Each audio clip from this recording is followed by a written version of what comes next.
శ్రీ గురుదత్త. జై గురుదత్త. శ్రీ మహాగణాధిపతయే నమ. శ్రీ సరస్వత్యై నమ. శ్రీపాదవల్లభాయ నమ. ఆధ్యాత్మిక బంధువులకి, దత్త బంధువులు అంతమందికి కృతజ్ఞతాపూర్వక అభివందనాలు తెలియజేసుకుంటూ, ఇవాళ మనం సమర్థ రామదాసు వారి యొక్క దివ్య లీలల వైభవంలో చివరి అధ్యాయం 54వ అధ్యాయం మనం ఇవాళ స్మరణం చేసుకుంటున్నాం. ముందుగా విఠల్ బాబా వారి పాదపద్మాలకి, మాతా నిరంజనానంద మాతాజీ పాదపద్మాలకి శిరస్సు ఉంచి నమస్కారం చేసుకుంటూ, చివరిది చాలా కన్నీటి పర్యంతమవుతున్నటువంటి ఘట్టం కాబట్టి స్వామివారు భౌతిక శరీరం ఉంటూ ఉండగా సాధించినటువంటి సాధన ఏదైనా సాధారణ వ్యక్తులకి మరుజన్మకి పెట్టుబడిగా ఉంటుందని భగవద్గీతలో శ్రీకృష్ణ భగవానుడు చెప్పాడు. ఈ జన్మలో సకల సిద్ధులు పొందిన వారికి తరువాత జన్మ లేదు కాబట్టి వారు ప్రాప్తింప చేసుకున్నటువంటి దివ్య శక్తులన్నీ విశ్వవ్యాపితమవుతాయి. ఆ దివ్యనామం ఎక్కడ స్మరించినా రక్షణ ఇస్తుంది. కాబట్టి మహాత్ములకి మరణం లేదు, వారు అమరులు. ఈ విషయం వారి భక్తుల ద్వారానే అంతమందికి విశదమవుతుంది. సమర్థులు వారి అంత్యక్రియలు తర్వాత 3వ రోజున అస్థి సంచయనం కోసం ప్రదేశంలో భస్మాన్ని సేకరిస్తూ ఉండగా భూమిలోంచి స్వయంభూ సమాధి బయటపడింది. అందరూ ఆశ్చర్యపడ్డారు. అది లోగడ ఎవ్వరూ నిర్మించి ఉండలేదు. అది ఆనాడే తంజావూరు మఠాధిపతి భీమాజీ గోసావి సతీబాయి పుత్రుడు, అసమాన ధీరుడు ఎవరో చెప్పినట్లుగా వచ్చి చేరాడు. అతడు వచ్చేసరికి ఇక్కడ జరిగిన సద్గురువు తాలూకా నిర్యాణం విని కుప్ప కూలిపోయాడు. నేలపై పొర్లి దుఃఖిస్తున్నాడు. తనకి 3 రోజుల నుంచే నవమినాడే సద్గురునాథుడు సంకేతాలు ఇచ్చారు. ఏదో కలత ఆవహించింది, కానీ ఇంత బాధాకరమైనటువంటి వార్త వినవలసి వస్తుంది అనుకోలేదు. అయినా అక్కడ ఉండబట్టక బయలుదేరి వచ్చానని బోరుని ఏడ్చాడు. గురుదేవ, నన్ను అంత దూరాన వదిలినా నాకు అండగా తమరున్నారనే ధైర్యంతో అక్కడ ఉన్నాను. ఇప్పుడు నేను ఎవరి కోసం బతకాలి? నన్ను కూడా మీతో పాటు సేవకు తీసుకొని వెళ్ళిపోకూడదా అని ఏడుస్తూ ఉంటే, అక్కాబాయి, ఉద్ధవస్వామి వాళ్ళంతమంది అలా మాట్లాడకూడదు, అది మన గురుదేవుల ఆదేశం. శ్రీ సమర్థులు శ్రీరాముని సన్నిధిలో సుస్థిరంగా ఉంటానని చెప్పారు.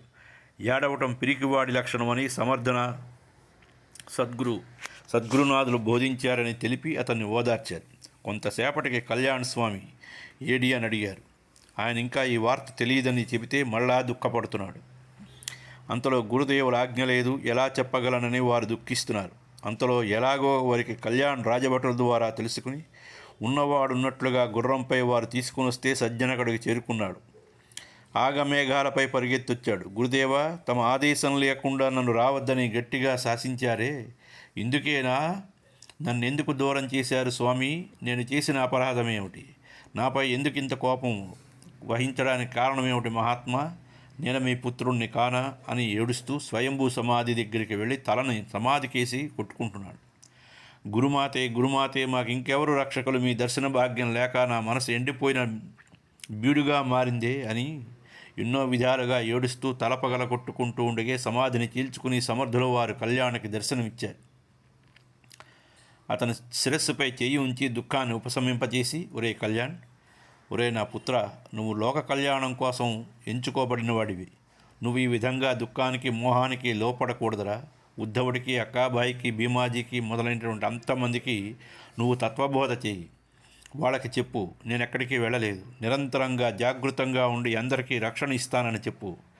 సకలం నేను గమనిస్తూనే ఉంటాను, నా మాట నమ్ము. నా తాలూకా బోధనలు శాశ్వతాలు. నువ్వు ధైర్యంగా ఉంటూ అందరినీ చక్కని మార్గంలో నడిపించు అని చెబుతూ ఉంటే ఆ స్పర్శ సద్గురునాథుని తాలూకా బోధ విన్నంతనే కళ్యాణ్ తన్మయుడయ్యాడు. సద్గురుడు ఆశీర్వదించి స్వంత వచనాలు ఎప్పుడైతే చెప్పారో కళ్యాణ్ దుఃఖం మొటమాయమైంది. ఎప్పుడైతే కళ్యాణంకు దుఃఖం అంతా దూరమైందో అందరి మనసుల్లో కూడా దుఃఖం దూరమై ఆ కంటి నీరి ఆనంద బాష్పాలయ్యాయి. ఎందుకంటే శోకం కలిగినప్పుడు కంటి కొలుకుల నుంచి నీరు ప్రవాహంగా వస్తుంది. ఆనందం కలిగినప్పుడు కంటి మధ్య నుంచి నీరు జలజల రాలుతూ ఉంటుంది. అనంతరం కార్యక్రమాలన్నీ ముఖ్య శిష్యుల ఆధ్వర్యంలో సక్రమంగా జరిపించవలసింది అని కోరుతూ సంభాజీ లేఖ వ్రాసి పంపుతూ కావలసిన ద్రవ్యం రామచంద్ర పంతు ద్వారా పంపుతున్నట్లు తెలిపారు. స్వయంభూ సమాధి బయల్పడింది, అందునుంచి సమర్థులు కళ్యాణ స్వామికి దర్శనమిచ్చారు అన్న వార్త విని చుట్టుపక్కల గ్రామాల ప్రజలు ఈ యాత్ర చూడడానికి వచ్చినట్లుగా వచ్చారు. హనుమంతుని అవతారంగా కొనియాడబడినటువంటి సమర్థ రామదాస స్వామి వారు మహాసమాధి అయ్యేలోని ఎక్కడెక్కడి పండితులు పామరులు తండోపతండాలుగా వచ్చి ఎవరికి వారే ప్రార్థనలు చేసుకుని వచ్చిన భక్తులందరికీ నిత్యాన్నదానం జరిపిస్తూనే ఉన్నారు శిష్యులు. ఈనాటికి సమర్థ రామదాస సాంప్రదాయకులు ఏ చోట ఉన్నా మాఘ బహుళ నవమి సమర్థుల వారి పుణ్యతిథికి తప్పకుండా వచ్చి సజ్జనగడలో సమాధి దర్శనం చేసుకుని వెళుతూ ఉంటారు. అది దాసనవమి ఉత్సవం. చాలామంది భజన బృందాలుగా ఏర్పడి పాదయాత్రలు చేసి వస్తారు. సంకీర్తనలు, కథాగానాలు, భజనలు, సత్సంగాలు, వాయిద్యాలతో సజ్జనగడ మారుమ్రోగుతూ ఉంటుంది అని చెప్పి నిత్యానంద స్వామి జై జై రఘువీర సమర్థాన్ని జై జయ ధ్వనాలు చేస్తూ ఉంటే శ్రోతలందరూ దానికి శృతి కలిపారు. తర్వాత వ్యవస్థ ఎట్లా నడిచింది వివరంగా చెప్పారు. దాసబోధ గ్రంథాన్ని ఎందరో భక్తులు ఎవరికి వారు ప్రతులు వ్రాసుకుని నిత్యపారాయణ చేసుకుంటున్నారు. సమర్థుల వారి ఆజ్ఞ ప్రకారం అందులో వారికి సద్గురుని ఆశ్వాసం లభించింది. సమర్థుల సమాధికి వెనకగా సంభాజీ రాజా వారు మందిర నిర్మాణం చేయించి అందులో సీతారాముని ప్రతిష్ఠింపజేసి సమర్థుల సమాధి సేవ చేయడానికి అక్కాబాయికి అవకాశం ఇవ్వబడింది. ఉద్ధవస్వామి, దివాకర్ భట్టు కార్యనిర్వాహకులుగా ఉంటే ఉద్ధవ గోసావి టాకలీలోని ఇందూర్ సారంగపూర్ మఠంలో సజ్జనగడలోని తిరుగుతూ చాఫల్ మఠంలో శ్రీరామనవమి మరియు సజ్జనగడలో దాసనవమి ఉత్సవాలు గురుదేవుల ఆదేశానుసారం నడిపిస్తూ ఉండేవారు. ఈ ఉత్సవ సమయాల్లో అనేక విధాలైనటువంటి భక్తి కార్యక్రమాలు బాధ్యతగా చేయిస్తూ వచ్చిన వారికి ఏ కొరతలు లేకుండా చూసి పారితోషికాలిచ్చి సంభావనలిచ్చి అందరినీ సంతోషపరిచి పంపించేవారు. చాఫల్ మఠం పునర్నిర్మాణం జరిపించారు. శ్రీరాములయందే రామదాసస్వామి లీనమై ఉన్నట్లు అనేకులకు నిదర్శనాలు లభించాయి. సమర్థాయని మనసారా తలుచుకున్న వారికి కష్టాలు క్షణంలో తొలుగుతూ ఉంటాయి. దాసబోధలోని అంశం ఏదైనా అర్థం కాలేదని ఎవరైనా ప్రార్థిస్తే వారి మనసులోనే సమర్థులు గోచరించి అర్థాన్ని విడమర్చి చెప్పేవారు. సమర్థుల వారి శిష్యుల్లో ప్రముఖులైన వారు చిరస్మరణీయులు. ఉద్ధవస్వామి, కళ్యాణస్వామి, అక్కాబాయి, వేణుబాయి, సతీబాయి, బాజీపంత్, బికాజీ గోసావి, అప్పా గోసావి, త్రయంబక గోసావి, దేవీదాస్, దత్తాత్రేయ గోసావి, మహాదేవ్ గోసావి, रोकड़ाराम, मुसलराम, बोलाराम, मोनी गोसावी, महाबलेश्वरकर, भीमाजी गोसावी, मधुकर गोसावी, गोपाल गोसावी, अनंत भट्ट, अजयराम स्वामी, केशव स्वामी, वासुदेव गोसावी, आनंदमूर्ति इंका चाला मंदी సమర్థుల వారి సాంప్రదాయాన్ని చిరకాలం నిలిపినవారు. ఇప్పటికీ వారి సాంప్రదాయ శిష్యులు నియమనిష్టలు పాటిస్తూ నిరంతరం రామనామ జపం చేస్తూ ఉంటారు. 13 కోట్ల జపం చేయమని చెప్పి అట్లు చేసిన వారికి సమర్థుల వారు హనుమంతులని చెప్పారు, మహంతులని చెప్పారు. శ్రీరాముల దర్శనం ఇస్తానని వాగ్దానం చేసినప్పుడు 13 కోట్ల నామజపం తింటూ తిరుగుతూ సకల వ్యవహారాలు చక్కపెట్టుకుంటూ చేసినా తన దర్శనం లభిస్తుందని చెప్పారు. కాబట్టి ఆ తీరుగానే వారు నామజపం చేస్తూ ఉంటారు. రామకోటి వ్రాయడం కూడా సాంప్రదాయానికి చెందినది. నిత్యానందులు ఇలా చెప్పారు, నాయన, సంకల్పం లేకుండా ఏది జరగదు. ఈశ్వర సంకల్పం ఎలా ఉంటుందో అలాగే జరుగుతుందని మహాత్ములు చెప్తూ ఉంటారు. కాబట్టి ఈశ్వర సంకల్పమే మహాత్ముల ద్వారా వ్యక్తమవుతుంది. అది కొందరికి మోదాన్ని, కొందరికి ఖేదాన్ని కలిగిస్తుంది. వారి వారి మోదఖేదాలు ఈశ్వరుడికి సంబంధం లేదు. సమర్థులు వారి దేహత్యాగానంతరం సుమారుగా 29 సంవత్సరాలు సజ్జనగడ సంస్థానాన్ని శిష్యులే నడిపారు. శాలివాహన శకం 1632 సంవత్సరంలో అన్నగారైనటువంటి శ్రేష్ఠుల వారి మనువుడు గంగాధర్ అనేవాడు వచ్చి పీఠంలో ఉన్నటువంటి కార్యకలాపాలు నిర్వహించబూనుతున్నారు. సమర్థుల శిష్యులైనటువంటి ఉద్ధవ గోస్వామి టాకాలీలో ఉండి చాలా ప్రార్థించారు. కళ్యాణస్వామి కూడా గురు ప్రార్థన చేస్తే చాఫల్ మఠం పైన పరళీకోటపై కూడా దాడి చేయగలరని ముందుగా ఊహించి అక్కడ దేవతామూర్తులను జాగ్రత్త పరిచారు. సాహూజీ రాజ్యానికి వచ్చి చక్కగా రాజ్యాంగాన్ని పునర్నిర్మించేటప్పుడు సజ్జనగడ మఠం, చాఫల మఠంలో ఉన్న వ్యవస్థలను పునరుద్ధరించి చక్కగా గురుభక్తి కలిగి వర్ధిల్లిన తర్వాత సాహూజీ మహారాజ్ స్వయంగా జాంబుగాంగు పోయి గంగాధర్ బాబాను ఆహ్వానించి సజ్జనగడలో మఠ నిర్వహణ చేయమని ప్రార్థిస్తే ఆయన సమ్మతించి శాలివాహన శకం 1632 పాల్గొన మాసంలో ఉద్ధవ గోస్వామి టాకలీలో శరీరాన్ని విడిచారు. కళ్యాణ్ గోస్వామి డోమ్గాములో కొన్ని సంవత్సరాల తర్వాత సమాధిస్థులయ్యారు. అక్కాబాయి 1643 సంవత్సరంలో దేహం విడిచి సమర్థులు నియమించినటువంటి శిష్యమండలి అందరూ రామకృపతో వారి వారి మఠ నిర్వహణలో సమర్థులు అనిపించుకున్నారు. శ్రేష్ఠుల వారి మనముడైనటువంటి గంగాధర స్వామి వారు కొన్ని సంవత్సరాలైన తమ్ముడైనటువంటి శ్యామాజీ భువా, తర్వాత ఆయన పుత్రుడు లక్ష్మణస్వామి, ఆయన కుమారుడైనటువంటి హనుమంతస్వామి, ఆయన కొడుకు మహారుద్రస్వామి, ఆయన తనయుడు లక్ష్మణస్వామి, ఆయన సుతుడైన గంగాధర స్వామి, ఆయన పుత్రుడైన లక్ష్మణ అబాస్వామి, ఆయన కుమారుడు మహారుద్రస్వామి, ఆయన కుమారుడు గంగాధర స్వామి సజ్జనగడి పీఠానికి వారసులుగా పీఠాధిపత్యం వహిస్తూ ఉన్నారు.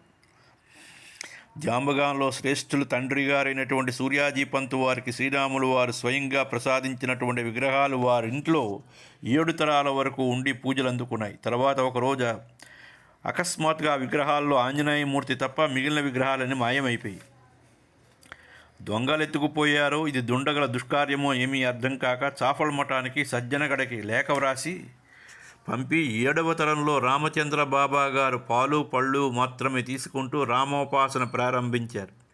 ఆ లేఖనందుకుని మఠాధిపతిగా ఉన్న మహారుద్రస్వామి వారు సింగన్వాడి హనుమాన్ మందిరంలో గోమూత్రము మరియు సత్తుపిండి సేవిస్తూ ఉపాసన ప్రారంభించారు. వారిద్దరూ అలా దీక్ష పూనగా శ్రీరాముడు ఇద్దరికీ ఒకేసారి దర్శనమిచ్చి సూర్యాజీకి ఇచ్చిన వాగ్దానం ప్రకారం 7 తరాలుగా మాత్రమే మీ ఇంట్లో ఉన్నాను. ఇప్పుడు ఒక అవసరాన్ని బట్టి కాశీలో ఉండవలసి వచ్చింది. ఆంజనేయుడు మీ రక్షణకే ఉంచాను. వేరే మూర్తులను తయారు చేయించి పెట్టుకుని ఆరాధించండి అని సందేశం ఇచ్చారు. శ్రీరాముని ఆదేశాలను వారు పాటించారు. తర్వాత సజ్జనగడికి తిరిగి వచ్చి శ్రీరాముల వారి దర్శన విశేషాలు అందరికీ వినిపించారు. ఆనాటి నుంచి ఈనాటి వరకు దీక్షగా ఉపాసన చేస్తున్నటువంటి వారికి సమర్థుల యొక్క శ్రీరాముల వారి యొక్క కృపాశిష్యులు అద్భుత రీతిలో అందుతున్నాయి. ఇటీవల కాలంలో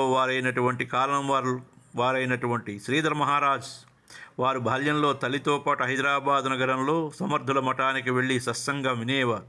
ఇక్కడ నారాయణ మహారాజ్ అనే వారి దీవెనలు పొంది సాక్షాత్తు దత్తావతారుడు యుక్త వయసు వచ్చేసరికి సజ్జనగడ చేరుకుని సమర్థుల వారి సమాధిని సేవించి సమర్థుల వారి ఆశీర్వాదాలు ఆదేశాలు పొందారు. శ్రీధర మహారాజు వారు కొన్ని వందల గ్రామాలు పట్టణాలు పరివ్రాజక వృత్తిని అనుసరించి తిరుగుతూ జ్ఞానబోధలు చేశారు. అనేక మందికి కష్టాలు తొలగించారు. అపమృత్యువుని నివారించారు. శ్రీపాద శ్రీవల్లభులో తపోభూమి అయినటువంటి శ్రీక్షేత్ర కురుపురంలో కొన్ని రోజులు తమ అనుష్ఠానాన్ని కొనసాగించి వందలాదిగా వారి శిష్యులు దేశవ్యాప్తంగా ఉన్నారు. శ్రీ దత్తాత్రేయ హుబ్లీలో వాడేకర్ మహారాజు వారు శ్రీధర మహారాజులను సేవించిన శిష్యులు ప్రస్తుతం ఉన్నారు. శ్రీధర స్వామి వారి ప్రియ శిష్యులు దత్తోపాసకులు బ్రహ్మచర్య వ్రత నిష్టను పూనారు. సజ్జనగడ నివాసి అయినటువంటి శ్రీ రామస్వామి వారు సమర్థ గురువుల ఆదేశం పాటించి ప్రస్తుతం శ్రీపాద శ్రీవల్లభ మహాసంస్థాన పిఠాపురంలో పీఠాధిపతులై ఎంతో అభివృద్ధిని సాధించారు. సమర్థ సాంప్రదాయ శిష్య పరంపర భారతదేశం నలుదిశలా వ్యాపించి ఉన్నది. సాధకులారా, సమర్థ రామదాస స్వామి వారికి సాష్టాంగ నమస్కారం చేసి మనమంతమందికి ఈ ప్రార్థనని తో ఈ గ్రంథాన్ని చివరి అధ్యాయాన్ని ముగిద్దాం.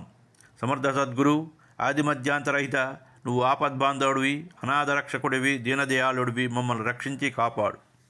మా మనస్సుని విషయాలపైకి, వృధా ప్రసంగాలపైకి, అప్రస్తుత సంభాషణపైకి వెళ్ళనివ్వకుండా నీ పాదాలయందే స్థిరముగా నాలుకయందు నామం నడయాడుతూ ఉండేటట్లు చెయ్యి. నిరంతరం శ్రీరామనామాన్ని గానం చేసే శక్తిని, నీ ఈ లీలామృతాన్ని నిరంతరం పారాయణ చేసే బుద్ధిని ప్రసాదించు. నువ్వు విశ్వరూపుడివి, విశ్వకారకుడివి, విరాట్ పురుషుడివి. ఈ గ్రంథం జాతి, కుల, మత భేదాలు లేకుండా సర్వకాల సర్వావస్థలందు పారాయణ చేసి సత్ఫలితాలు పొందటానికి అనుగ్రహించు తండ్రి. నీ పాదాలకి శిరస్సు ఉంచి నమస్కరిస్తున్నాం. ఈ గ్రంథ పారాయణ చేసినట్లయితే కలిగే ఫలితాలు ఉత్తమోత్తమైనటువంటి ఫలితములకై నదీ తీరంలోని గురుక్షేత్రాలలోని పారాయణ చేయాలి. ఈ గ్రంథాన్ని నిరంతరం భక్తి శ్రద్ధలతో ప్రేమతో పారాయణ చేస్తే ఆధ్యాత్మిక జీవితం అభివృద్ధి చెందుతుంది. సాధనలో కలిగే ఆటంకాలన్నీ తొలగిపోయి ఈ గ్రంథ పారాయణ చేత సాధకులకి జనన మరణ చక్రాల నుంచి తప్పించబడి సద్గురువు యొక్క సాన్నిధ్యాన్ని పొందుతారు.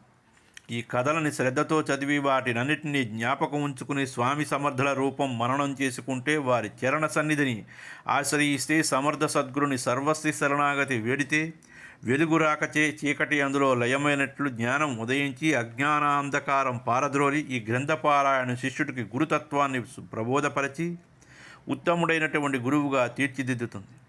ఇది సాక్షాత్తు సంపూర్ణమైనటువంటి గురుస్వరూపం. సంసారిక జీవితంలో కలిగే ఇక్కట్లు, సాధక బాధలు భక్తి శ్రద్ధలతో 7 రోజులు పారాయణ చేస్తే పూర్తిగా తొలగిపోతాయి. కల్పవృక్షం కోరిన కోరికలు మాత్రమే తీరుస్తుంది. ఈ గ్రంథ పారాయణ సాధకునికి కోరకనే ఆర్థిక, ఆది భౌతిక, ఆధ్యాత్మిక సమస్యలను నివారించి ఇహపర సుఖాల్ని కలిగిస్తుంది. వ్యాపార అభివృద్ధి, ఉద్యోగ ప్రాప్తి, కళ్యాణం, సంతానం, ధనము, ధాన్యము మొదలైనవన్నిటినీ ఈతి కలిగి ఈతి బాధలు తొలగిపోయి గ్రహదోషాలు సమసిపోతాయి. ఈ గ్రంథాన్ని సప్తాహాలు పారాయణ చేస్తే ఎటువంటి సుదీర్ఘ వ్యాధులతో బాధపడుతున్న వారు కూడా ఆరోగ్యాన్ని పొందుతారు. చంచలమైనటువంటి మనస్సుకి స్థిరత్వం కలుగుతుంది. విశ్వశాంతి కలిగి దేశాభివృద్ధి జరుగుతుంది. పర్వదినములయందు ఈ గ్రంథాన్ని తప్పకుండా పారాయణ చెయ్యండి. స్వామి సమర్థ, నీ అనంతమైనటువంటి లీలలు ఈ గ్రంథ రూపంలో పలికినందుకు కావలసినటువంటి స్ఫూర్తిని అందించి ఆశీర్వదించి రచనలో ప్రతి క్షణము వెంట నుండి పూర్తిగా వించిన నేను అతి సామాన్యుడని, ఏ భాషలో కూడా పాండిత్యం లేనివాడిని అటువంటి ఈ దీనుని అనుగ్రహించి మహోన్నతమైనటువంటి మీ లీలలను దర్శింపచేశారు. అలాగే ఈ గ్రంథాన్ని పారాయణ చేసే వాళ్ళంతమందికి అనుగ్రహించండి. మీకు ఇవే నా శతకోటి సహస్ర సాష్టాంగ దండ ప్రణామములు. ఓ స్వామి సమర్థ, పాహిమాం రక్షమాం. అఖిలాండ కోటి బ్రహ్మాండ నాయక రాజాజిరాజ యోగిరాజ పరబ్రహ్మ సద్గురు సమర్థ రామదాస స్వామి మహారాజ్కి జై. దీంతో పాటు సర్వగ్రంథము సంపూర్ణం. ఓం శాంతి శాంతి శాంతి.